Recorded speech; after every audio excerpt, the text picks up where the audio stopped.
الحمد لله نحمده ونستعينه ونؤمن به ونتوكل عليه ونعوذ بالله من شرور أنفسنا ومن سيئات أعمالنا من يهده الله فلا مضل له ومن يضلل فلا هادي له ونشهد أن لا إله إلا الله وأن محمدا عبده ورسوله أرسله بالهدى ودين الحق ليظهره على الدين كله ولو كره المشركون. اللهم صل على محمد وعلى آل محمد كما صليت على إبراهيم وعلى آل إبراهيم وبارك على محمد وعلى آل محمد كما باركت على إبراهيم وعلى آل إبراهيم في العالمين إنك حميد مجيد.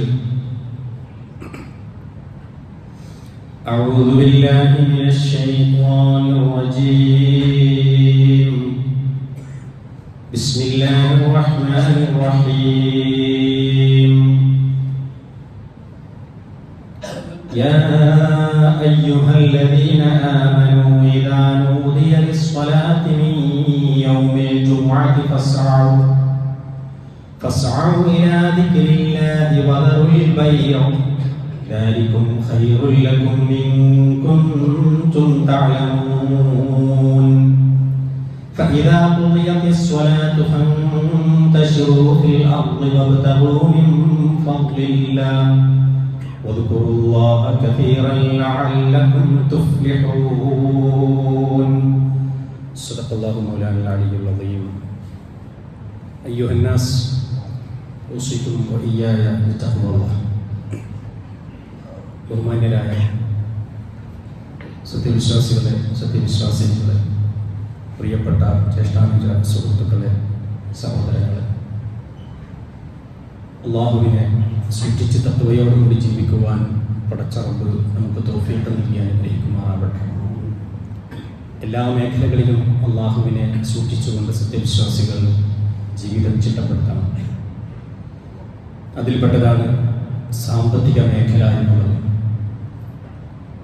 സാമ്പത്തിക മേഖല അശ്രദ്ധമായി അവിവേകപരമായി കൈകാര്യം ചെയ്യാനുള്ളതല്ല. വിവേകപൂർണമായി കൈകാര്യം ചെയ്യേണ്ട ഒരു മേഖലയാണ് സാമ്പത്തിക മേഖല. ഏതൊരു സമൂഹത്തിൻ്റെയും വ്യക്തിയുടെയും നിലനിൽപ്പിന് ആധാരമാണ് സമ്പത്ത് എന്നുള്ളത്. ആ സമ്പത്ത് അവിവേകികൾ ഒരിക്കലും കൈകാര്യം ചെയ്യാൻ പാടില്ല എന്ന് പരിശുദ്ധ ഖുർആൻ സൂറത്തുൻ നിസാ ആയത്ത് നമ്പർ 5. നിങ്ങൾ നിങ്ങളുടെ സമ്പത്തുകളെ നിങ്ങളൊരിക്കലും അവിവേകികൾക്ക് നൽകരുത്, കാരണം അവർ വിവേകമില്ലാതെ ആ സമ്പത്ത് കൈകാര്യം ചെയ്യും. ഒരു നാടിൻ്റെയും ഒരു വീടിൻ്റെയും ഒക്കെ സുഭിക്ഷത അത് വളരെ നല്ലൊരു അനുഗ്രഹമാണ്. സുഭിക്ഷത ഉണ്ടാവണം നാട്ടിൽ.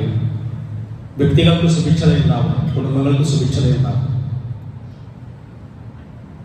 യൂസുഫ് നബി അലൈഹി സ്വലാത്തു വസ്സലാമിൻ്റെ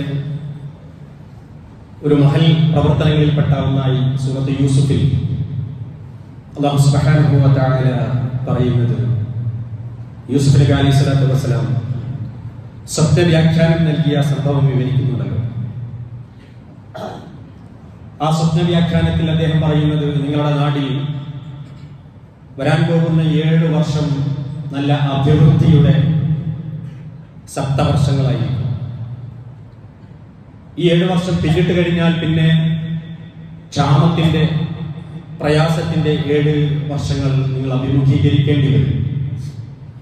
പിന്നീട് 1 വർഷം നല്ല മഴ വർഷിക്കുകയും സമൃദ്ധി കളിയാടുകയും ചെയ്യും. ഇങ്ങനെ 15 വർഷത്തിന്റെ വ്യാഖ്യാനമാണ് യൂസുഫ് നബി അലൈഹി സ്വലാത്തു വസ്സലാം നൽകിയത്. അതൊരു രാഷ്ട്രത്തെ സംബന്ധിച്ചിടത്തോളം, ഈജിപ്തിനെ സംബന്ധിച്ചിടത്തോളം അവരുടെ നിലനിൽപ്പിന് അനിവാര്യമായ ദീർഘവീക്ഷണമായിരുന്നു യൂസുഫ് നബി അലൈഹി സ്വലാത്തു വസ്സലാമിന്റെ ആ പ്രവചനം. അങ്ങനെ ക്ഷാമത്തിന്റെ 7 വർഷങ്ങളിൽ നിങ്ങൾ കരുതലോടുകൂടി ജീവിക്കണം. നിങ്ങളുടെ സമ്പത്തുക്കളെ അഭിവൃദ്ധിയുടെ ആ കാലഘട്ടത്തിൽ നിങ്ങളുടെ സമ്പത്തുക്കളെ ധൂർത്തടിച്ച് കളയരുത്. നിങ്ങൾ ക്ഷാമത്തിന്റെ 7 വർഷത്തേക്ക് വേണ്ടി കതിരുകളിൽ നിങ്ങൾ ധാന്യങ്ങൾ സൂക്ഷിച്ചു വെക്കണം, കേടുവരാതെ. വിത്തിറക്കാൻ ഉള്ള സാധനങ്ങൾ, ധാന്യങ്ങൾ ഒഴികെ ബാക്കി ആ 7 വർഷം നിങ്ങൾക്ക് സുഭിക്ഷമായിട്ട് ക്ഷാമം നേരിടാതെ കഴിഞ്ഞുകൂടാൻ സാധിക്കുന്നതാണ് എന്ന് യൂസുഫ് നബി അലൈഹി സ്വലാത്തു വസ്സലാം അവർക്ക് തന്റെ ദീർഘവീക്ഷണം, പ്രവചനം പറഞ്ഞു കൊടുക്കുകയാണ്. അതനുസരിച്ചുകൊണ്ട് രാജാവിന് യൂസുഫിന് വല്ലാത്തൊരു ആകർഷണീയത തോന്നിയപ്പോൾ യൂസുഫിനെ വിളിക്കുകയും യൂസുഫ് നബി അലൈഹി സ്വലാത്തു വസ്സലാം ആത്മവിശ്വാസത്തോടു കൂടി പറഞ്ഞു,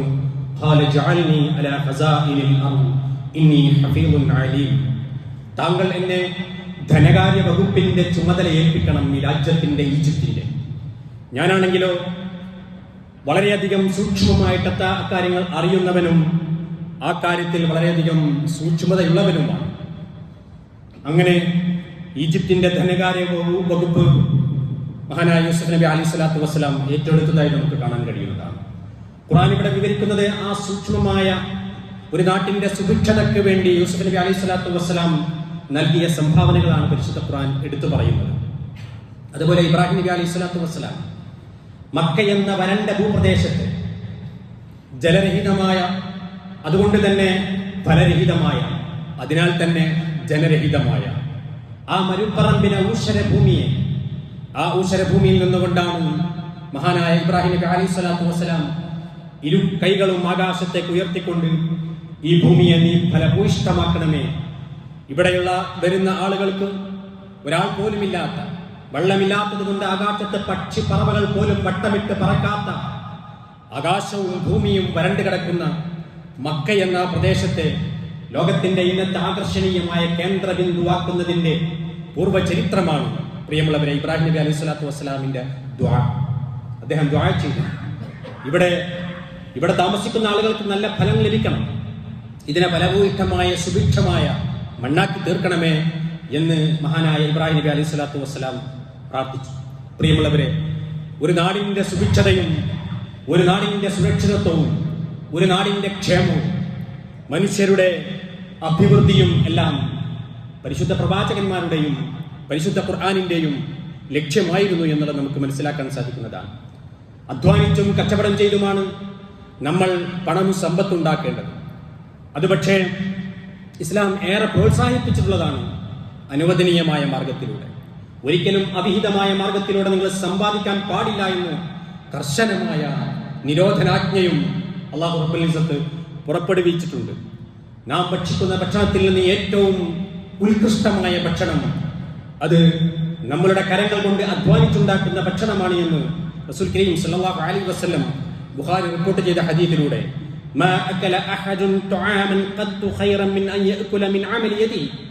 തന്റെ കൈകൊണ്ട് അധ്വാനിച്ചുണ്ടാക്കി കഴിക്കുന്ന ഭക്ഷണത്തെക്കാൾ ഉത്കൃഷ്ടമായ ഒരു ഭക്ഷണവും ഒരാളും തന്നെ കഴിക്കുന്നില്ല എന്ന് നബി സല്ലല്ലാഹു അലൈഹി വസല്ലം. സത്യസന്ധമായി കച്ചവടം ചെയ്യുന്ന ആളിനെ സംബന്ധിച്ച് റസൂൽ കരീം സല്ലല്ലാഹു അലൈഹി വസല്ലം പറഞ്ഞത്, സത്യസന്ധനായ ഒരു ബിസിനസ്മാനെ സംബന്ധിച്ചിടത്തോളം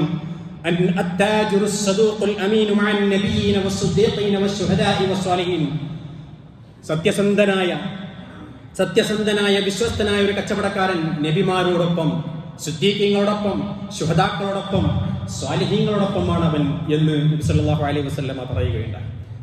പക്ഷേ കച്ചവടം അല്ലെങ്കിൽ ജോലി, അധ്വാനം അത് അനുവദനീയമാകണം എന്നുള്ളതാണ്.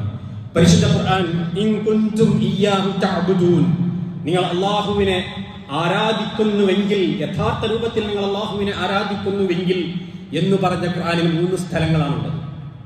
അല്ലാഹുവിന്റെ മുന്നിൽ നമ്മൾ സത്യപ്രസ്താവന നടത്തുകയാണ്.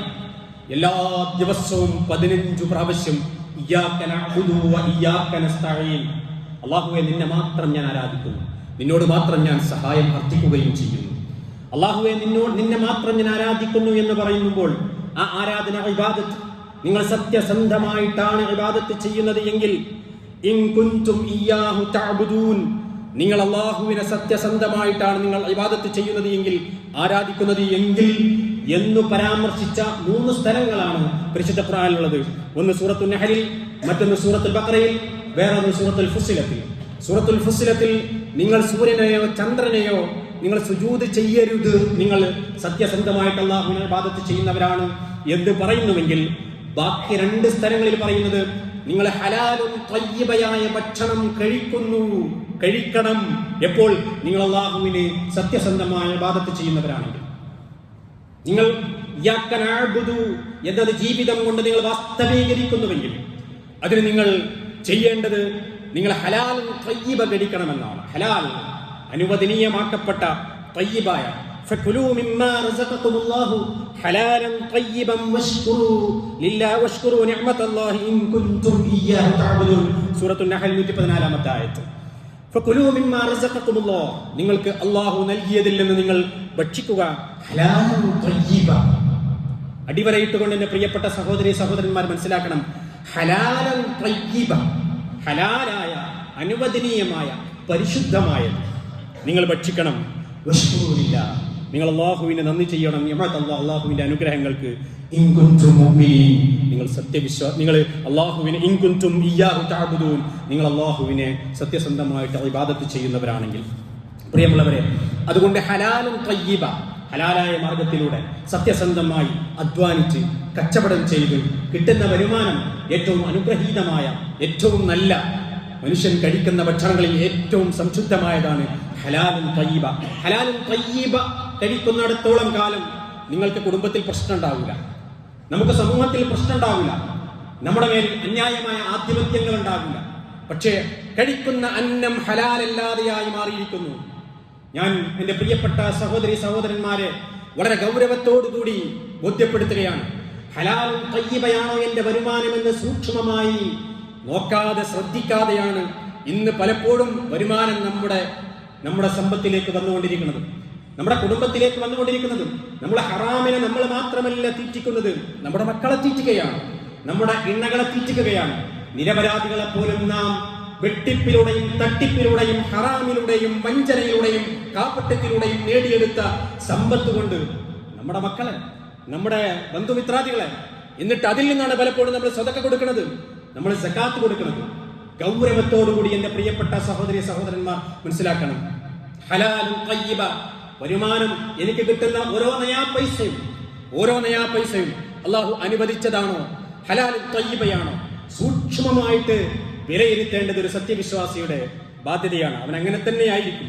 ഒരിക്കലും നോക്കൂ, നിങ്ങൾ എത്ര വലിയ ആക്ഷേപകരമായിട്ടാണ് ഹറാമായ ധനം കഴിക്കുന്നവരെ സംബന്ധിച്ച് പരിശുദ്ധ ഖുർആൻ വളരെയധികം ഭീഷണിയുടെ സ്വരത്തിൽ പറയുന്നത്. വൈലുൽ ലിൽ മുതഫ്ഫിഫീൻ അല്ലദീന യഖ്താലു അലൻ നാസി യസ്തൗഫൂൻ വഇദാ കാലൂഹും വസനുഹും യുഖ്സിറൂൻ. വൈലുൽ ലിൽ മുതഫ്ഫിഫീൻ, അളവിൽ കുറവ് വരുത്തുന്നവനാണ് ഏറ്റവും വലിയ നാശം. അല്ലദീന യഖ്താലു, അവൻ അളന്നു വാങ്ങിക്കുമ്പോൾ, അലന്നാസി, ജനങ്ങളിൽ നിന്നും അളന്നു വാങ്ങിക്കുമ്പോൾ, യസ്തൗഫൂൻ, അവിടെ തുല്യമായി അളവിലും തൂക്കത്തിലും വ്യത്യാസമില്ലാതെ അവൻ അളന്നിങ്ങോട്ട് വാങ്ങിക്കുന്നു.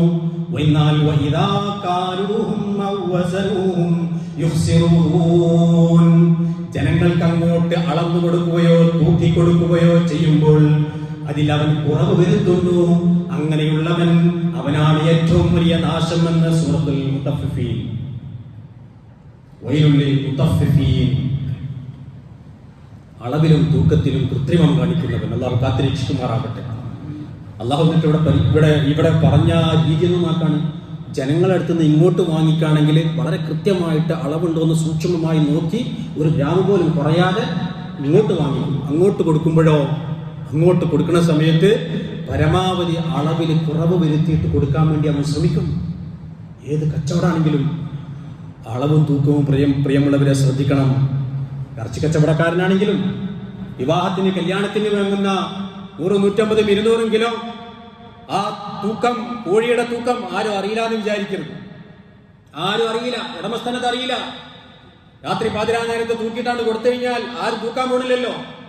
വിചാരിക്കണ്ട, സർവശക്തനായ അല്ലാഹു റബ്ബുൽ ഇസ്സത്ത് കാണുന്നുണ്ട്. ദുനിയാവിലും ആഖിറത്തിലും പടച്ചവൻ പണി തരും. അതിന്റെ ഇരട്ടി പണം നിന്റെ ദുനിയാവിൽ വെച്ചുകൊണ്ട് തന്നെ രോഗമായി, നഷ്ടങ്ങളായി, കഷ്ടങ്ങളായി നിനക്ക് പടച്ച തമ്പുരാൻ തിരിച്ചു പ്രത്യാഘാതമായിട്ട് നൽകുന്നതാണ്. ബർക്കത്തുണ്ടാവൂല പണത്തിൽ. ഹറാം അറിഞ്ഞുകൊണ്ട് പ്രിയമുള്ളവരെ ഹറാം വാങ്ങി, വഞ്ചനയിലൂടെ, കളവിലൂടെ, നുണ പറഞ്ഞിട്ട് ബിസിനസ് ചെയ്യരുത്. ബിസിനസ് ചെയ്യുമ്പോൾ നുണ പറഞ്ഞിട്ട് ബിസിനസ് ചെയ്യരുത്, വഞ്ചിച്ചിട്ട് ബിസിനസ് ചെയ്യരുത്, മായം ചേർക്കരുത്. ജനങ്ങളുടെ ആരോഗ്യത്തിന് പ്രയാസകരമാകുന്ന, ബുദ്ധിമുട്ടാകുന്ന സാധനങ്ങൾ മറച്ചു വെച്ചുകൊണ്ട് പൂഴ്ത്തിവെപ്പും മറച്ചുവെക്കലുമെല്ലാം മഹാപാതകമാണ്, തെറ്റാണ്, ഹറാമാണ് നമ്മൾ കഴിക്കുന്നത്. അതുകൊണ്ടുള്ള വരുമാനം നമ്മുടെ ശരീരത്തിലേക്ക്, നമ്മുടെ വസ്ത്രങ്ങളിലേക്ക്, നമ്മുടെ കുടുംബത്തിലേക്കൊക്കെ വരികയാണ്. അപ്പോൾ അവിടെ സൂക്ഷ്മതയും ശ്രദ്ധയും പുലർത്തണമെന്നാണ് അല്ലാഹു റബ്ബുൽ ഇസ്സത്ത് നമ്മെ പഠിപ്പിക്കുന്നത്. ദുആ സ്വീകരിക്കൂല, എത്ര കണ്ട് ദുആ എന്നിട്ടും കാര്യമില്ല. അല്ലാഹുവിന്റെ മുന്നിൽ ഇങ്ങനെ നിസ്കരിച്ചിട്ട്, തഹജ്ജുദൊക്കെ നിസ്കരിച്ചിട്ട് ഇങ്ങനെ കണ്ണീരൊലിപ്പിച്ചുകൊണ്ട് ഇങ്ങനെ ദുആ ചെയ്യും.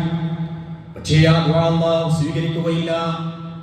പരിശുദ്ധ പ്രവാചകൻ തിരുമേനി സ്വല്ലല്ലാഹു അലൈഹി വസല്ലം മുസ്ലിം റിപ്പോർട്ട് ചെയ്ത ഹദീസിലൂടെ പഠിപ്പിക്കുകയാണ്, ഒരാളിങ്ങനെ വളരെയധികം ജട പിടിച്ചുകൊണ്ട്, പൊടി പിടിച്ചുകൊണ്ട്, ത്യാഗിയെ പോലെ ജീവിച്ചുകൊണ്ട് പടച്ചറപ്പിന്റെ മുന്നിലേക്ക്, ആകാശത്തേക്ക് കൈ ഉയർത്തിക്കൊണ്ട് അവൻ പ്രാർത്ഥിക്കുകയാണ്. യാ റബ്ബ് യാ റബ്ബ് യാ റബ്ബ്, അല്ലാഹുവേ അല്ലാഹുവേ എന്ന് വിളിച്ചുകൊണ്ട് എന്റെ കാര്യങ്ങൾ നടത്തി തരണമേ, എന്റെ കാര്യങ്ങൾ നിറവേറ്റി തരണമേ എന്നവന് കണ്ണീരൊലിപ്പിച്ചുകൊണ്ട് ദുആ ചെയ്യുകയാണ്. പക്ഷേ മതഅമുഹു ഹറാം, അവൻ കഴിക്കുന്ന ഭക്ഷണം ഹറാമാണ്.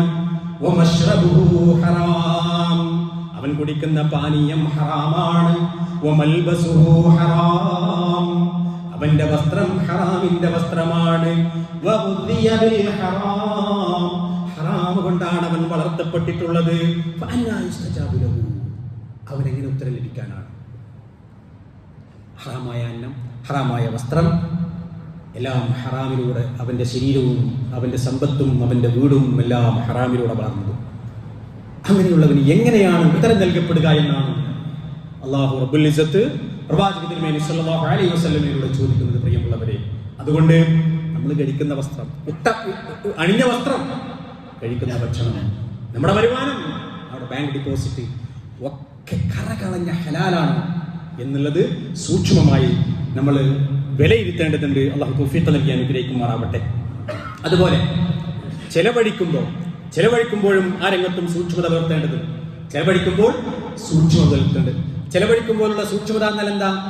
അത് മിതത്വം പാലിക്കുക എന്നുള്ളതാണ്. ഏത് കാര്യത്തിലും വരവ് ഹലാലായിരിക്കണം, പോക്കും ചെലവും ഹലാലായിരിക്കണം.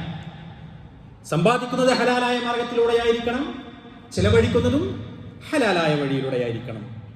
ഹലാലിൽ ഏറ്റവും പ്രധാനമാണ് ഇസ്രാഫ് ഇല്ലാതിരിക്കുക എന്നുള്ളത്, അഥവാ ധൂർത്ത്, അതുണ്ടാവാൻ പാടില്ല. പരിശുദ്ധ ഖുർആൻ പലയിടത്തും ഇസ്രാഫിനെ സംബന്ധിച്ച് അപകടകരമായ, കാരണം സമ്പത്ത് ഉണ്ടായിക്കഴിഞ്ഞാൽ, സമ്പത്തില്ലാത്തവന് വലിയ ധൂർത്തൊന്നും ഉണ്ടാവില്ല, കാരണം അവനവന്റെ ആവശ്യത്തിന് തന്നെ തികയൂലല്ലോ.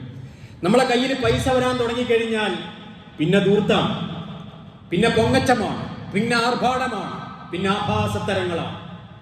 അത് വീട് നിർമ്മാണത്തിലുണ്ടാകും, അത് കെട്ടിട നിർമ്മാണങ്ങളിലുണ്ടാകും, അത് വിവാഹവേദികളിലുണ്ടാകും, അങ്ങനെ പലയിടത്തും വാഹനം വാങ്ങിക്കുന്നതിലുണ്ടാകും. സൗകര്യത്തിനുള്ള വീട് വേണം, സൗകര്യപ്രദമായ സൗകര്യത്തിന് ആവശ്യമായി നമുക്ക് വീടുണ്ടാക്കുന്നതിന് ഒരു തെറ്റില്ല. അതിന് വലിപ്പത്തിന്റെ കണക്കൊന്നുമില്ല. നമ്മുടെ സൗകര്യത്തിനനുസരിച്ചുകൊണ്ട് നല്ല വീട് വേണം, നമ്മുടെ സൗകര്യത്തിനനുസരിച്ചുകൊണ്ടുള്ള വാഹനം വേണം. നല്ല ഭക്ഷണം കൊടുക്കണം ആളുകൾക്ക്. നല്ല ഉദ്ദേശത്തോടു കൂടിയാണ് വിവാഹം നടത്തുന്നത്. പാവപ്പെട്ട ആളുകളൊക്കെ വിളിച്ചിട്ട് അവർക്കൊക്കെ സുഭിക്ഷമായി നല്ല ഭക്ഷണം കൊടുക്കണം എന്നുള്ള നിയ്യത്തോടു കൂടിയാണോ? അനുവദനീയമാണ്. നിയ്യത്ത് തെറ്റിയോ? നാലാൾക്കാരുടെ ഞാൻ വലിയ പണക്കാരനാണെന്ന് അറിയപ്പെടണം, പൊങ്ങച്ചം, ആർഭാടം, ധൂർത്ത്, ഇതാണോ എന്റെ നിയ്യത്ത്? അല്ലാഹു കാത്തിരക്ഷിക്കുമാറാവട്ടെ. വാഹനം വാങ്ങിക്കണത് സൗകര്യത്തിന് വേണ്ടിയാണോ? BMW ആകാം, ബെൻസ് ആകാം, വണ്ടികളേതുമാവാം. ആളടിയിൽ പെരുമ നടിക്കാൻ വേണ്ടിയാണോ? ആളടിയിൽ ഞാൻ വലിയ വാഹനമുള്ള ആളാണ്, ഞാൻ വലിയ സമ്പന്നനാണ്, എന്റെ വീട് കണ്ടിട്ട് ആൾക്കാർ പറയണം എന്തൊരു വലിയ കൊട്ടാരം, ആശ്ചര്യപ്പെടണം, അങ്ങനെ സമ്പത്തിന്റെ പെരുമ കാണിക്കാൻ വേണ്ടിയാണോ?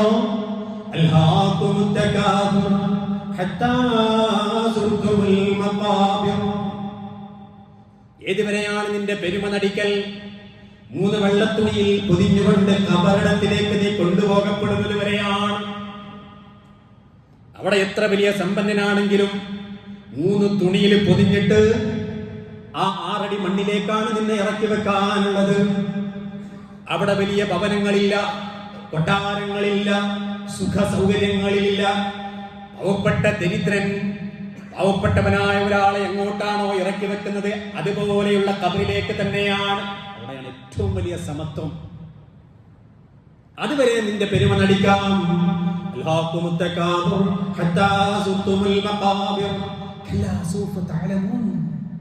പിന്നെ നീ അറിയൂട്ടോ, നീ അറിയുക തന്നെ ചെയ്യൂട്ടോ.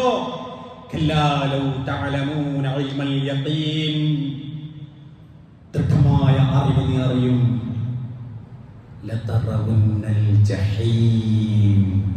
എന്താണ് അറിവ്? ആവർത്തിച്ചാവർത്തിച്ചു പറഞ്ഞ ദൃഢമായ നിന്റെ അറിവെന്താണ്? ജഹീം എന്ന നരകം നീ കാണുട്ടോ. നിന്റെ ഈ പെരുമക്കും ആർഭാടത്തിനും ആഡംബരത്തിനും അഹങ്കാരത്തിനും പകരമായി നീ കാണാൻ പോകുന്നത് കത്തിക്കാവുന്ന നരകമാണ്.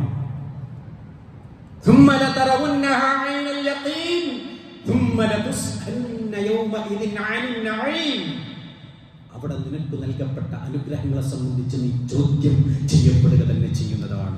നീ സമ്പാദിച്ച സമ്പാദ്യത്തെ സംബന്ധിച്ച് ഏത് വിധത്തിൽ നീ അതിനെ ചെലവഴിച്ചു? പെരുമ നടിക്കാൻ വേണ്ടിയാണ്, പൊങ്ങച്ചം നടിക്കാൻ വേണ്ടിയാണ്? നീ ചോദ്യം ചെയ്യപ്പെടുക തന്നെ ചെയ്യുന്നതാണ്. ആദ് സമൂദ് ഗോത്രങ്ങൾ തകർക്കപ്പെട്ടത് അവരെ പെരുമ നടിച്ചത്, അഹങ്കാരം നടിച്ചു. കെട്ടിടങ്ങളുടെ പേരിൽ, ബിൽഡിങ്ങുകളുടെ പേരിൽ, വീടുകളുടെ പേരിൽ അവർ അഹന്ത നടിച്ചു, അഹങ്കാരം നടിച്ചു. പടച്ച തമ്പുരാൻ അവരെ നശിപ്പിച്ചു കളഞ്ഞു. അതുകൊണ്ട് മിതത്വം വേണം. സൂറത്തുൽ ഫുർഖാൻ 67-ാമത്തെ ആയത്ത്, വല്ലദീന ഇദാ അൻഫഖൂ ലം യുസ്രിഫൂ വലം യഖ്തുറൂ വകാന ബൈന ദാലിക ഖവാമാ. അവർ ചിലവഴിക്കുമ്പോൾ ലം യുസ്രിഫൂ, അവർ ഇസ്റാഫ് ചെയ്യൂല, അവർ ധൂർത്തടിക്കുകയില്ല, അമിതമായി ചെലവഴിക്കുകയില്ല. വലം യുസ്രിഫൂ വലം യഖ്തുറൂ, അവർ പിശുക്ക് കാണിക്കുകയും ചെയ്യുകയില്ല. പിശുക്കില്ല, ഇസ്റാഫുമില്ല. കൊടുക്കാതെ പിശുക്കത്തരം, ചെലവഴിക്കാതെ പിശുക്കത്തരം അതുമില്ല, അമിതമായ വ്യയം ചെയ്യലുമില്ല. വകാന ബൈന ദാലിക ഖവാമാ, രണ്ടിന്റെയും ഇടയിൽ മിതമായ ഒരവസ്ഥ.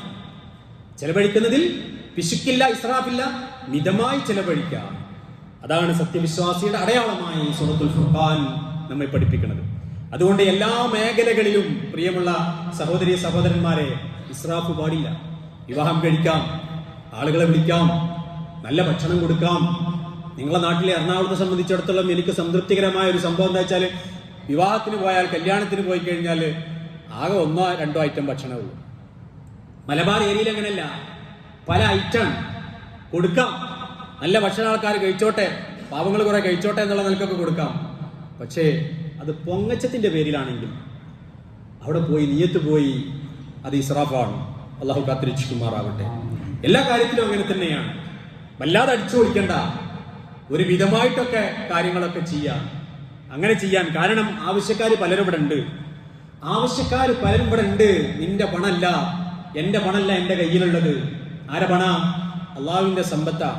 ഖുർആനിൽ എവിടെയും പറഞ്ഞിട്ടില്ല നിന്റെ ധനം എന്ന് പറഞ്ഞിട്ടില്ല, നീ ഉണ്ടാക്കിയതെന്ന് പറഞ്ഞിട്ടില്ല. നാം നിനക്ക് നൽകിയത്,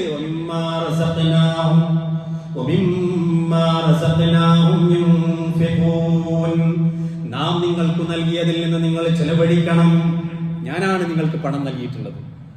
എന്റെ പണമാണ്, എന്റെ സമ്പത്താണ്. നിന്റെ പണി എന്താണ്? കൈകാര്യകർത്താവാണ്. നീ അതിന്റെ കൈകാര്യകർത്താവാണ്. നിന്നെ അത് കൈകാര്യം ചെയ്യാൻ വേണ്ടി ഏൽപ്പിച്ചതാണ്. അല്ല, നിന്റെ പണമല്ല, നിന്റെ സമ്പത്തല്ല. അതുകൊണ്ട് അതിൽ മറ്റുള്ളവർക്ക് കൂടി അവകാശമുണ്ട്.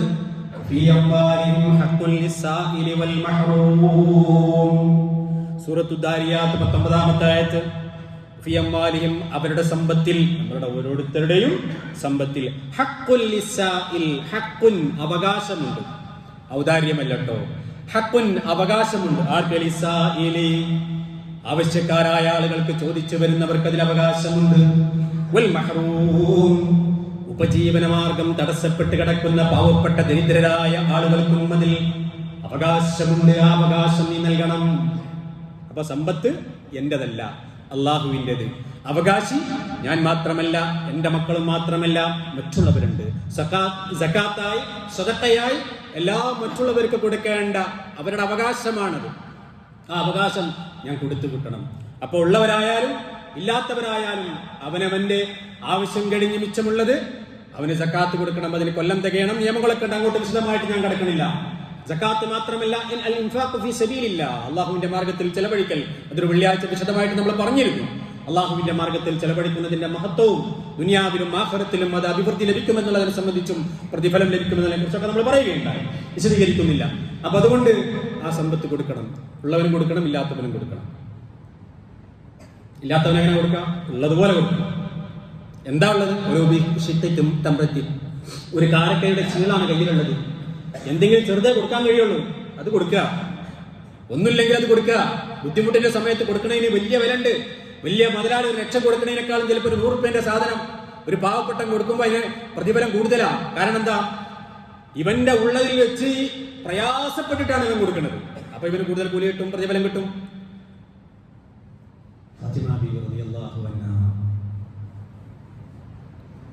അവര് ഗർഭിണിയായിരുന്നു. ഗർഭിണിയായ അവർക്ക് ഓരോ പൂതി ഉണ്ടാവുമല്ലോ, എന്തെങ്കിലുമൊക്കെ ഭക്ഷണത്തിൻ്റെ ഭക്ഷണ സാധനങ്ങൾക്കൊക്കെ. നമ്മളെ ഭാര്യമാരൊക്കെ ഗർഭിണികളായാൽ പറയും ആ സമയത്ത് പുളിയച്ചാറ്, പച്ചമാങ്ങ. ഫാത്തിമ ബി റളിയല്ലാഹു അൻഹയ്ക്ക് ഒരു ആഗ്രഹം, നല്ല ഈത്തപ്പഴം കഴിക്കണം. ഗർഭിണിയായപ്പോൾ മടിച്ച് തൻ്റെ പ്രിയതമൻ അലി റളിയല്ലാഹു അൻഹുവിനോട് തൻ്റെ ആഗ്രഹം പ്രകടിപ്പിച്ചു. എന്താ? ഫാത്തിമ ബീവിക്കറിയാം അലി ആരാണെന്ന്.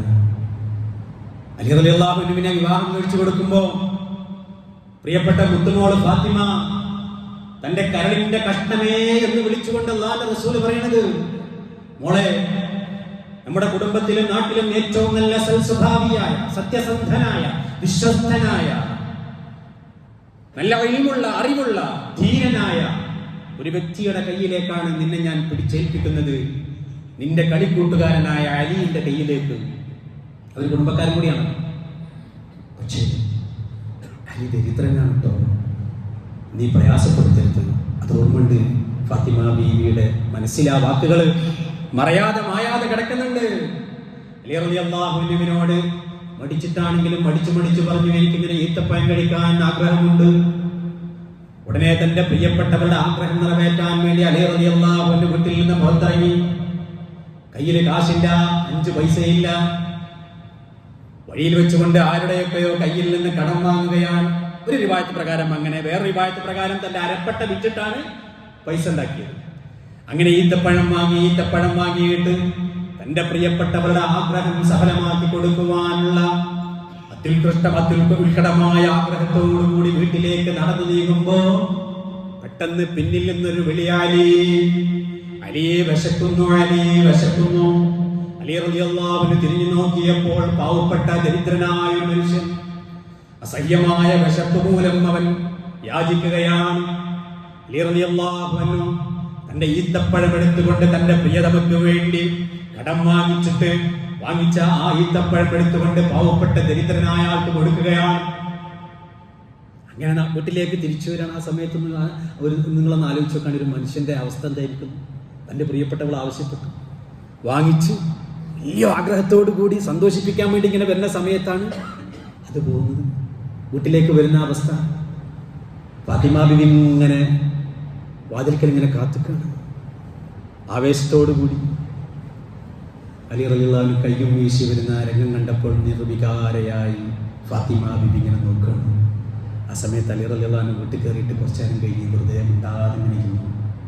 പിന്നെ പറഞ്ഞു, കാര്യങ്ങളൊക്കെ വിശദീകരിച്ചു. ഇങ്ങനെയാട്ടോ സംഭവിച്ചത്, ഞാൻ വാങ്ങിച്ചിരുന്നു.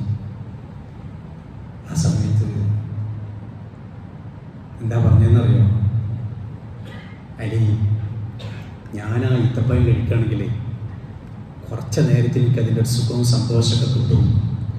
ജീവിതകാലം മുഴുവനും സന്തോഷിക്കാൻ പറ്റുന്ന വലിയൊരു സൽക്കർമ്മമാണ്, ഓർത്തോർത്തിരിക്കാൻ പറ്റുന്ന വലിയൊരു സൽക്കർമ്മമാണ് താങ്കൾ അത് ചെയ്തിട്ടുള്ളത്. മാത്രമല്ല, നാളെ റബ്ബിന്റെ അടുക്കൽ പോയി കഴിഞ്ഞാൽ താങ്കൾക്ക് വാരിക്കോരി അല്ലാഹു റബ്ബുൽ ഇസ്സത്ത് പ്രതിഫലം നൽകും. ഈ ഒറ്റ കാരണം കൊണ്ട് അൽഹംദുലില്ലാഹ്, അല്ലാഹുവിനാണ് സർവസ്തുതിയും. ഇതുപോലെയുള്ള ഏറ്റവും നല്ല ഒരു ഭർത്താവിനെ എനിക്ക് സമ്മാനിച്ച അല്ലാഹുവേ ലക്കൽ ഹംദു വലക്കൽ ശുക്റു യാ അല്ലാഹ് എന്ന് ഫാത്തിമത്തു സിദ്ദീഖ റളിയല്ലാഹു അൻഹ. നോക്കണം നിങ്ങൾ, ആ ചെറുതാ കൊടുത്തത്, ആ പ്രതിഫലം രണ്ടാക്കും കിട്ടി. സഹോദരിമാരെ, കുടുംബങ്ങളെ ഇങ്ങനെയാണ് കൊടുക്കേണ്ടത്. ഇങ്ങനെയാണ് ഭാര്യ ഭർത്താക്കന്മാരും വീട്ടുകാരും മക്കളൊക്കെ കൊടുക്കേണ്ടത്. പാവങ്ങളെ കണ്ടെത്തിയിട്ട് അവർക്ക് കൊടുക്കുക. കിട്ടും, ദുനിയാവിലും കിട്ടും, ആഖിറത്തിലും കിട്ടും. അല്ലാഹു സുബ്ഹാനഹു വ തആല സാമ്പത്തിക രംഗത്ത് സൂക്ഷ്മത പുലർത്തുവാൻ തൗഫീഖ് നൽകി അനുഗ്രഹിക്കുമാറാവട്ടെ.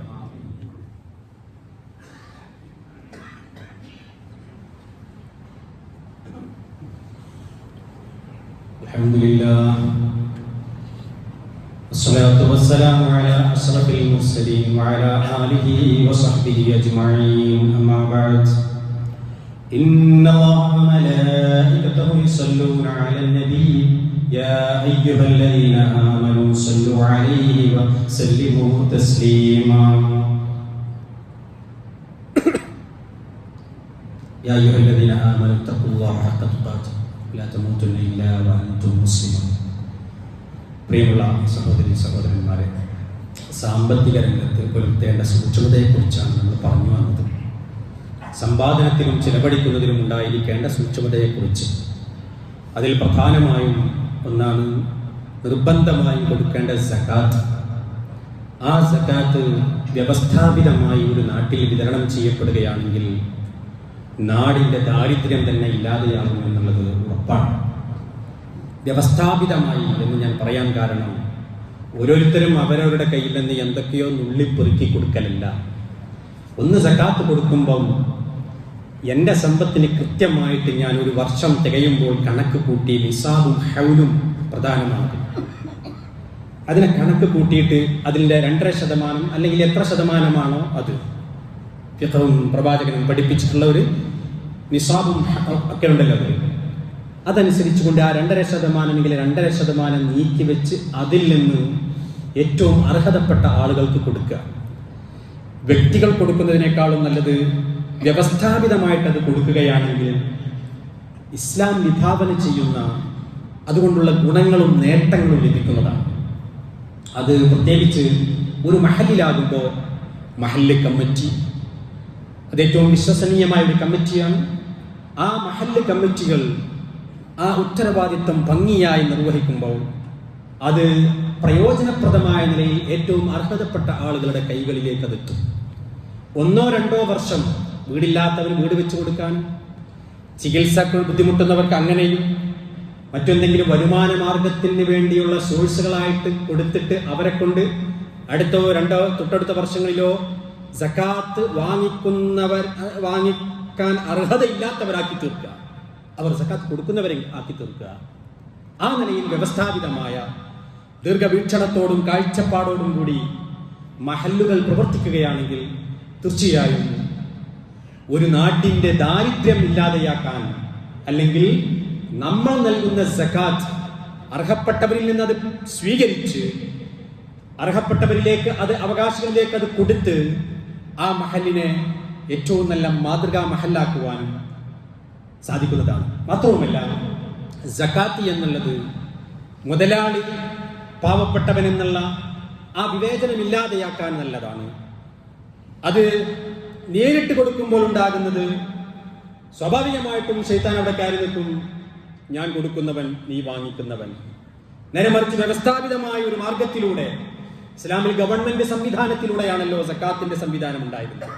ഇന്ന് ഗവൺമെന്റ് ഇല്ലാത്തത് കൊണ്ട് ഇസ്ലാമിക ഗവൺമെന്റ് ഉണ്ടാക്കാൻ നടക്കലല്ലോ നമ്മൾ ചെയ്യേണ്ടത്. അത് അസാധ്യമാണ്, അല്ലെങ്കിൽ വിദൂര സാധ്യതകൾ ഉള്ളതാണ്. പക്ഷേ ഇപ്പോൾ ചെയ്യാവുന്നത് ഇത്തരം ഘട്ടങ്ങളിൽ ഇസ്ലാമിനെ അത് പ്രാക്ടിക്കലാക്കിയിട്ട് സക്കാത്തിന്റെ ഉദ്ദേശം എന്താണോ ആ ഉദ്ദേശം നടപ്പിലാക്കാൻ നമുക്ക് കഴിയണം. അത് കഴിയണമെങ്കിൽ അതിനനുസരിച്ചുള്ള പ്രവർത്തനങ്ങൾ മഹല്ല് കേന്ദ്രീകരിച്ചുകൊണ്ട് ഉണ്ടാവണം. അപ്പോൾ ഞാൻ കൊടുക്കുന്നവൻ നീ വാങ്ങിക്കുന്നവൻ, സ്വാഭാവികമായിട്ടും സക്കാത്ത് സംവിധാനത്തിൽ ഒരു സൗഹൃദമാണ് ഉണ്ടാകുക. സമ്പന്നൻ പാവപ്പെട്ട, സമ്പത്തുള്ളവനോട് ഉള്ളവനോട് എപ്പോഴും ഇല്ലാത്തവനൊരു പ്രതികാരം ഉണ്ടാകും, ദേഷ്യം ഉണ്ടാകും. അതാണ് ഈ വർഗ സംഘടന എന്ന് പറയുന്നത്. ഈ വർഗ സംഘടന ഇസ്ലാമിൽ ഉണ്ടാവില്ല. കാരണം എന്താ? വാങ്ങിക്കുന്നവൻ അവന് ഉദാരനല്ല, അല്ലെങ്കിൽ കൊടുക്കുന്നവൻ ഉദാരമതിയല്ല. വാങ്ങിക്കുന്നവൻ കൈ താഴേക്ക് കാട്ടുന്നവനുമല്ല, തന്റെ അവകാശം പിടിച്ചു വാങ്ങിക്കുകയാണ്. അങ്ങനെ അവകാശം വാങ്ങിക്കുമ്പോൾ കൊടുക്കുന്നവന് ഞാൻ വലിയവൻ എന്നുള്ള തോന്നൽ ഉണ്ടാകുന്നില്ല. അപ്പോൾ അവന് സൗഹൃദം ഉണ്ടാവുകയാണ്. സമ്പന്നന് തോന്നുകയാണ് ഞാനത് കൊടുക്കേണ്ടതാണ്, അവന്റെ അവകാശമാണ് എന്നുള്ള തോന്നൽ. വാങ്ങിക്കുന്നവന് തോന്നുകയാണ് എന്റെ അവകാശമാണ് ഞാൻ വാങ്ങിക്കുന്നത്. അപ്പോൾ അവിടെ അസമത്വവും മനോഭാവവും ഉണ്ടാകുന്നില്ല, അവിടെ സൗഹൃദം ഉണ്ടാവുകയാണ് ചെയ്യുന്നത്. അത് ഏറ്റവും നല്ലത് വ്യവസ്ഥാപിതമായ രീതിയിൽ നേരിട്ട് കൊടുക്കാതെ കമ്മിറ്റി മുഖേന മറ്റും കൊടുക്കുന്നതാണ് ഏറ്റവും നല്ലത്. അത് ഏറ്റവും അനുയോജ്യമായ മാർഗത്തിലേക്ക് നമുക്ക് ചിലവഴിക്കാൻ സാധിക്കുകയും ചെയ്യുന്നതാണ്.